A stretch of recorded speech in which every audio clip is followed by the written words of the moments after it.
আকাশবাণী কলকাতা সমীক্ষা শিরোনাম পরম্পরার সাগর মেলা লিখেছেন গৌতম মণ্ডল। ৩০০ বছরেরও আগের কথা। সুন্দরবনের অন্যতম প্রত্যন্ত দ্বীপ সাগর। মূল ভূখণ্ডের সঙ্গে বিচ্ছিন্ন এই দ্বীপের একদম শেষ প্রান্তে বঙ্গোপসাগরের বিশাল তটে শুরু হয়েছিল সাগর মেলা।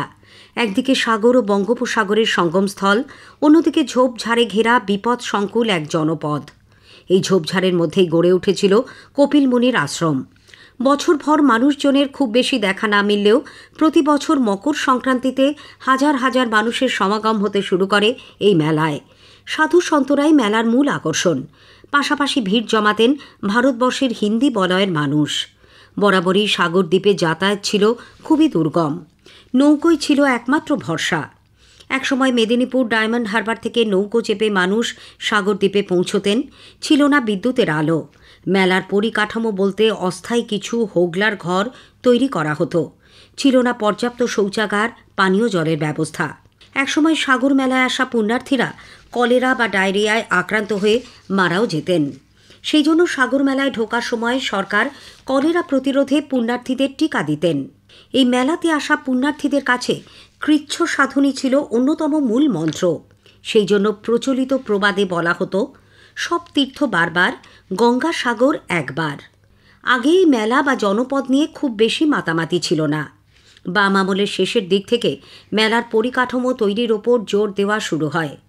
রাজ্য সরকারের বিভিন্ন দপ্তরের মাধ্যমে নলবাহিত পানীয় জল, শৌচাগার, যাত্রীনিবাস গড়ে তোলা শুরু হতে থাকে। একাধিক দুর্ঘটনার পর নৌকো চলাচল পুরোপুরি নিষিদ্ধ করা হয়। এমনকি ভয়াবহ লঞ্চ দুর্ঘটনার পর সেই পরিষেবাও সীমিত করে দেওয়া হয়।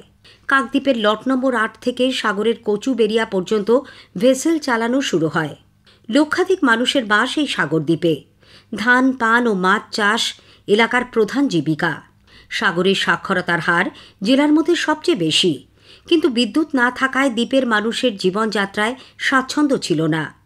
২০১০ সাল নাগাদ কাকদ্বীপের মুড়িগঙ্গা নদীর ওপর দিয়ে সুবিশাল টাওয়ারের মাধ্যমে বিদ্যুৎ পৌঁছে যায় সাগর দ্বীপে। বদল আসতে শুরু করে।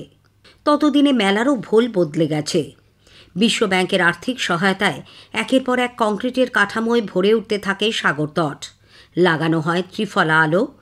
এককালে যে মেলায় ছিল শুধুই অস্থায়ী ও প্রকৃতি বান্ধব কিছু কাঠামো, তা গ্রাস করতে থাকে কংক্রিটের ইমারত। গড়ে ওঠে একাধিক অতিথি নিবাস, লজ। প্রকৃতির অমোঘ নিয়মে গত ৫ বছর ধরে ভয়াবহ ভাঙনের মুখে সাগরতট। বিশ্ব উষ্ণায়নের প্রভাবে সাগরদ্বীপে ভাঙনের হার সবথেকে বেশি। বাদ যায়নি সাগর মেলার তটও। চলতি বছরে ভাঙন সবচেয়ে বেশি হয়েছে।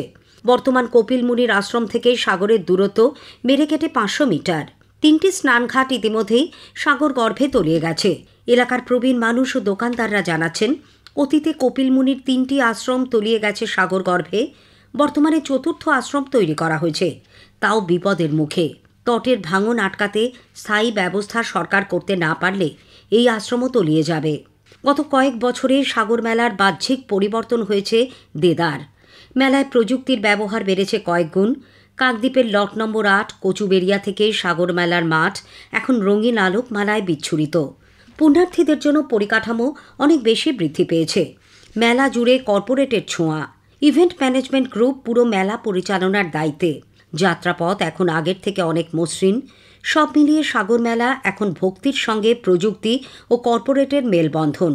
এখন শুধু মকর সংক্রান্তিতে নয়, বছরভর পুণ্যার্থী সমাগম লেগেই থাকে। এখন মুখ্যমন্ত্রী নিয়ম করে মেলার আগে প্রস্তুতি ও পরিকাঠামো খতিয়ে দেখে যান। সাগরদ্বীপের বাসিন্দাদের দীর্ঘদিনের দাবি মেনে রাজ্য সরকার মুড়িগঙ্গা নদীর ওপর সেতু তৈরির কথা ঘোষণা করেছে। ইতিমধ্যে টেন্ডার প্রক্রিয়া শুরু হয়েছে। সেতুর নকশাও তৈরি। জমি অধিগ্রহণের জন্য কৃষকদের সঙ্গে আলোচনা শুরু করেছে জেলা প্রশাসন। এই সেতু তৈরির লক্ষ্যমাত্রা নেওয়া হয়েছে ৪ বছরের। এটি তৈরি হলে সরাসরি সড়ক পথে মেলায় পৌঁছানো যাবে। রাজ্য সরকার সাগর মেলাকে জাতীয় মেলা ঘোষণার দাবি তুলেছে, যা নিয়ে চলেছে বিস্তর চাপানুতোর। এইসব চলবেই। তারই মাঝে বিশ্বাস, পরম্পরা ও ঐতিহ্যের মেলবন্ধনে সাগর মেলা প্রতি বছর লক্ষ লক্ষ পুণ্যার্থীর মিলন তীর্থ হয়ে উঠেছে। সমীক্ষা শেষ হল। এটি লিখেছেন গৌতম মণ্ডল।